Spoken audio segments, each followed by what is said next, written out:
ربي اشرح لي صدري ويسر لي أمري واحلل عقدة من لساني يفقهوا قولي. السلام عليكم ورحمة الله وبركاته. الحمد لله وكفى والصلاة والسلام على رسوله وعلى رسول الله المصطفى وعلى آله وأصحابه أهل الصدق والوفاء. أما بعد. Jamaah yang dimuliakan oleh Allah Subhanahu wa taala, bagaimana agar Al-Qur'an bisa menjadi penolong kita di dalam kehidupan kita maupun pada saat kelak di yaumil qiyamah. Jamaah yang berbahagia, Al-Qur'an sebagaimana sudah maklum bagi umat Islam merupakan kitab pedoman hidup dan petunjuk bagi kebahagiaan dunia dan akhirat. Kedudukan Al-Quran yang agung di sisi Allah menjadikannya mampu memberi syafaat atau pertolongan kepada manusia di hari akhir. Dengan izinnya, sebagaimana yang dijelaskan dalam hadis Rasulullah Sallallahu Alaihi Wasallam yang kurang lebih maknanya, puasa dan Al-Quran akan memberikan syafaat kepada hamba di hari kiamat. Puasa akan berkata, wahai Rabbi, aku telah menghalanginya dari makan dan syahwat, maka berilah dia syafaat karenaku. Al-Quran pun berkata, aku telah menghalanginya dari tidur di malam hari, maka berilah dia syafaat karenaku. Rasulullah Sallallahu Alaihi Wasallam bersabda. Maka syafaat keduanya pun diterima.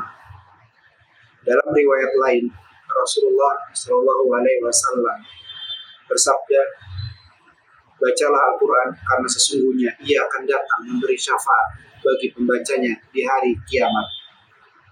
Namun ternyata untuk mendapatkan syafaat Al-Quran ini ada persyaratannya, yakni dengan menghindari dua sikap yang tidak disukai oleh Al-Quran, yaitu al-hajru dan al-haraju. Ma'asyiral muslimin yang berbahagia, hajrul Quran sebagaimana diterangkan oleh Ibnu Katsir ketika menafsirkan ayat 10 dari surat Al-Furqan. A'udzu billahi minasyaitonir rajim. Wa qala ar-rasulu ya rabbi inna qaumi ittakhadhu wa qala ar-rasulu ya rabbi inna qaumi ittakhadhu hadzal qur'an mahjura. Berkata Rasul, ya Tuhanku, sesungguhnya kaumku menjadikan Al-Quran itu sesuatu yang diabaikan. Ibnu Katsir menjelaskan ayat ini bahwa hajrul Quran adalah apabila dibacakan Al-Quran, mereka banyak membuat kegaduhan dan sibuk dengan pembicaraan lain yang melalaikan mereka sehingga mereka tidak mendengarkan Al-Quran dan berpaling dari Al-Quran. Selain itu, yang termasuk hajrul Quran adalah tidak mengimani dan membenarkannya, tidak mentadaburi, tidak berusaha memahami ayat-ayatnya, tidak melaksanakan perintah-perintah yang terdapat di dalamnya, atau lebih menyukai dengan hal-hal yang lain seperti kalau zaman dahulu itu dengan syair-syair ataupun dengan nyanyian-nyanyian ataupun perkataan sia-sia lainnya, dan tidak menjadikan Al-Quran itu sebagai jalan hidup, sebagai pedoman dalam hidup. Semua itu merupakan perbuatan hajrul Quran. Sedangkan Ibnu Taimiyah mengatakan, siapa yang tidak membaca Al-Quran maka dia tidak meninggalkannya. Siapa yang membacanya tapi tidak berusaha untuk memahami maknanya, maka dia pun telah meninggalkannya. Dan siapa yang telah membacanya kemudian telah berusaha untuk memahami maknanya, tetapi tidak mempraktekkan nilai-nilainya dalam kehidupan sehari-hari, maka dia pun telah meninggalkannya. Jamaah yang berbahagia, adapun sikap kedua yaitu al-hajaru, al-haraju. Al-haraju ini adalah sikap penghinaan dengan menjadikan Al-Quran sebagai sesuatu yang batil. Ini sebagaimana dijelaskan oleh Allah Subhanahu wa Ta'ala dengan mengambil contoh perilaku orang kafir.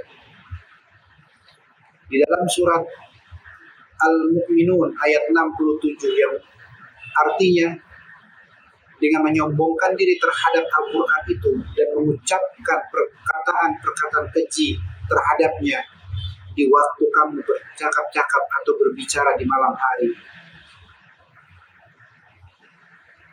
Termasuk dalam sikap ini adalah apa yang dilakukan orang-orang liberal yang menyatakan bahwa Al-Quran adalah sesuatu yang sudah usang, yang sudah tidak layak, yang sudah tidak relevan. Al-Quran adalah hasil budaya Arab yang tidak bisa digunakan di luar Arab.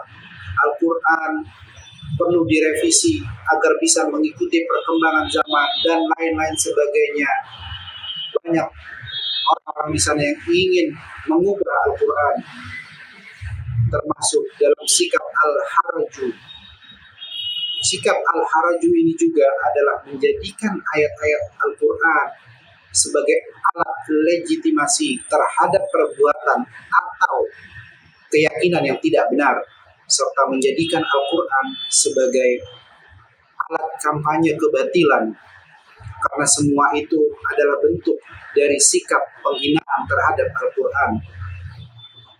Jamaah yang berbahagia, baik sikap hajru ataupun al-haraju adalah dua hal yang menghancurkan seseorang di hadapan Allah Subhanahu wa Ta'ala. Karena apabila seorang nabi telah mengadukan umatnya, itu berarti sebuah kehancuran. Maka agar Al-Quran kelak menjadi penolong kita, tiada jalan lain kecuali kita harus berinteraksi dengan Al-Quran. Kita berinteraksi dengan Al-Quran dengan baik dan benar, dengan membacanya, memahaminya, menghafalnya, dan mengamalkan isinya dalam kehidupan sehari-hari. Sehingga fungsi Al-Quran sebagai hudalin nas, sebagai hidayah ataupun petunjuk hidup kepada umat manusia benar-benar bisa dirasakan. Semoga kita termasuk orang-orang yang selalu dekat dengan Al-Quran, selalu diberikan istiqomah dalam memahami, dalam membaca dan mempelajari ayat-ayat Allah, dan selalu diberi kemudahan untuk menghafalnya. Amin ya rabbal alamin. Wassalamualaikum warahmatullahi wabarakatuh.